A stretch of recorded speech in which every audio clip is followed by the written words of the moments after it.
एक सवाल और पूछूंगा अमित जी आपसे।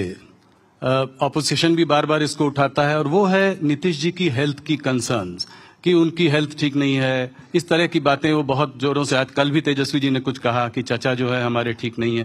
तो इसको आप कैसे देखते हैं? क्या आपको लगता है कि जिस तरह से वो इस तरह की बातें कर रहे हैं, क्या एक सिंपैथी फैक्टर भी इस चुनाव में दिखाई दे रहा है आपको नीतीश जी के फेवर में? देखिए, जहां तक हेल्थ का सवाल है, नीतीश जी मेरे हिसाब से, मेरी जानकारी के हिसाब से रोज 4 सभा कर रहे हैं, सबके बीच में जा रहे हैं।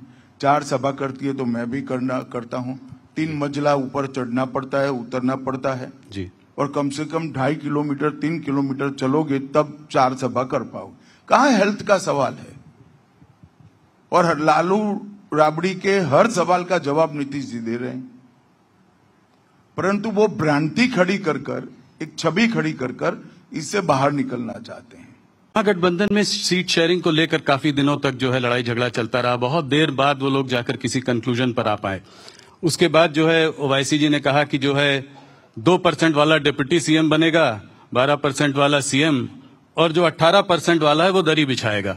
तो क्या इसको आप कैसे इसको देखते हैं इनके नहीं, मैं तो बहुत बारीकी से देख रहा हूं विगत 5 महीनों से। इनके गठबंधन के अंदर कोई मनमेल नहीं है, मजबूरी से बना हुआ गठबंधन है। कोई रूट कर 2 महीने तक आता नहीं है, विदेश चला जाता है। कोई रूट कर प्रेस कॉन्फ्रेंस ज्वाइन करने की ना बोलता है तो उसको डिप्टी सीएम का झुनझुना पकड़ा देते हैं। और सीटों के बंटवारे में भी इतने झगड़े हुए हैं, अंत तक एक लिस्ट ये महागठबंधन नहीं घोषित कर पाया। हमारे गठबंधन ने, एनडीए ने पूरी लिस्ट की सूची एक साथ घोषित कर दी, कहीं पर कोई कंफ्यूजन नहीं।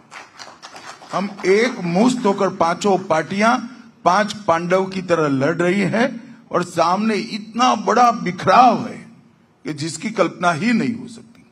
ये एक जमाने में इंदिरा जी विपक्ष के गठबंधन के लिए कहती थी, इस संतरे जैसा गठबंधन है, चुनाव का छिलका निकलते ही सारी कलियां अलग अलग हो जाएगी और ये बिखर कर टूट जाएगी। आज आपने भी दरभंगा में पीएफआई की बात करी और आपने कहा कि जो है लालू जी जो है नहीं चाहते हैं कि इनको अरेस्ट किया जाए, इनको जो है बैन किया जाए। तो क्या ये जैसे जैसे चुनाव पास आता है तो क्या इसकी वजह से ये पोलराइजेशन की ओर बढ़ रहा है? नहीं, पोलराइजेशन क्या है?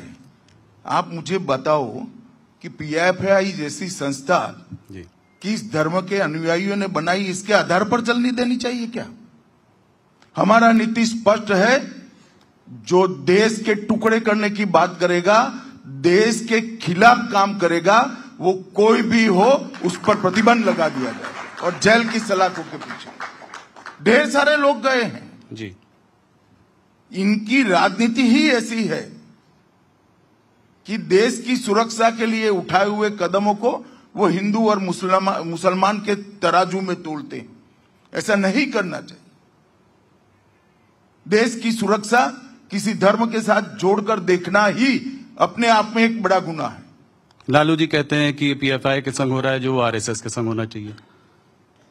अब लालू जी को क्या बताएं, वो राहुल जी तो नहीं है, मगर अपने फायदे के लिए कुछ भी बोल देते हैं। वो राजनीतिक स्कोर करने के लिए ऐसा बोलते हैं, उनकी वोट बैंक को एड्रेस करने के लिए बोलता है। उनको भी मालूम है आरएसएस क्या है और पीएफआई क्या है।